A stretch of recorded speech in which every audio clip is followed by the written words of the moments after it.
Let's dig deeper into the core types TypeScript supports. The next type that's interesting is the object type. Now, you know objects in JavaScript, they look like this. You have curly braces and then you have key value pairs in there. And such values would also be treated as object types in TypeScript. So any JavaScript object is of type object. Though I will already say there are more specific versions of objects in TypeScript so that you can say this is not just any object, this is an object which has to have these properties or which has to be based on this or that constructor function. But we'll get there step by step. To dive into objects, I'll first of all rename app.ts here, and I'll rename this to basics.ts here, and add a new app.ts file, which will then overwrite the old app.js file once we compile it, where we can now dive into objects. And let's start by creating a basic object here. Let's say a person with the curly braces here, and we give this a name. Here I'll go with Maximilian because that is my name, and the age of 30. Now, of course, we can console log person here. And if we do so, and we compile this, unsurprisingly, we should see that object being printed here in the console. Now, what we also can do in JavaScript is we can try to access, let's say, nickname, a property which does not exist here. Now, you immediately see that TypeScript is not too happy about that, and hence my IDE tells me. It tells me that property nickname does not exist on that type.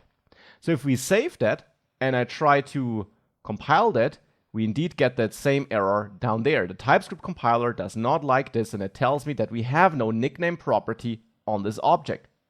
It finds out that we don't have this nickname property because if we hover over person, it inferred, we can see there is a colon after person, so after the variable or constant name, it inferred that this is the type of data which is stored in there. Now that's not just object, as you can tell, that is a concrete object. It's an object with a name key, where then the type in turn has to be a string, and the age key, where the type has to be number.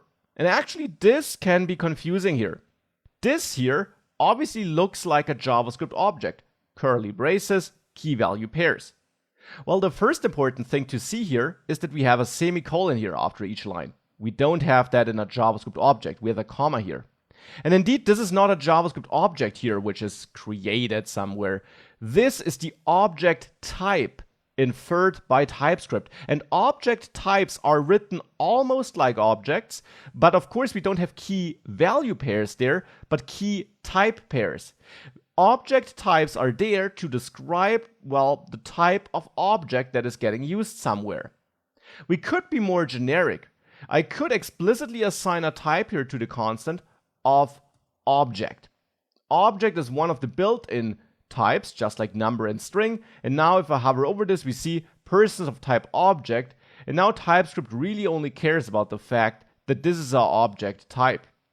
Now still, if we compile this, we get that error though, because TypeScript still analyzes our code and sees that we try to access something which doesn't exist there. But it's important to understand that it all starts with this most generic object type. But often you want to be more specific than that. You don't just want to work with that generic object type. You really want to get the full support. For example, right now if I add a dot here and I have a look at my autocompletion, I get no help there at all by my IDE. Reason for that is that all we tell the IDE is that we have a value here in person which is of type object. Indeed, now we actually also get an error if I try to access name. Name exists here, right? But what we tell TypeScript here is that we just have an object where we don't give any other information to TypeScript. So actually TypeScript doesn't support any type of property because we don't tell it anything about the object. So we should be more specific. And we are more specific by setting a specific object type, the thing which TypeScript also inferred automatically. We do this by adding curly braces here after the colon, after our const or variable name. So this here does not create a new JavaScript object. This will actually be stripped out of the compiled JavaScript code. Instead, this is just TypeScript's notation of a specialized object type, so to say. So of an object type where we provide some information about the structure of the object.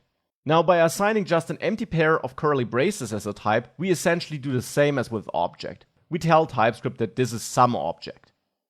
Now we can be more specific though. We can add key value entries here, however, not key value, but key type instead.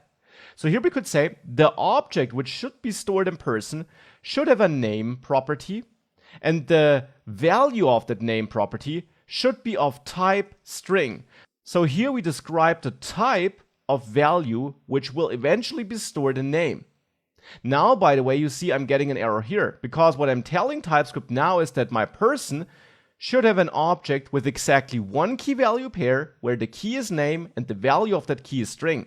But we then assign an object with two key value pairs. Name, which holds a string, that is fine, but age, which holds a number, and that would not be fine.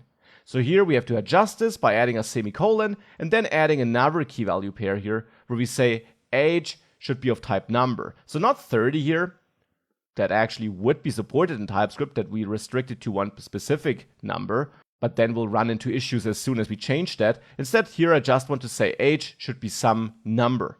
And now we basically are explicitly assigning the same TypeScript inferred before. As you learned, that's not a good practice, but to understand object types, I wanted to do it here.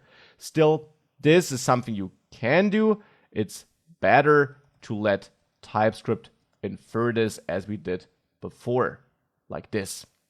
Now, just to show something interesting, if I switch back to the suboptimal code, where we explicitly assign a type TypeScript would be able to infer, if we compile this code,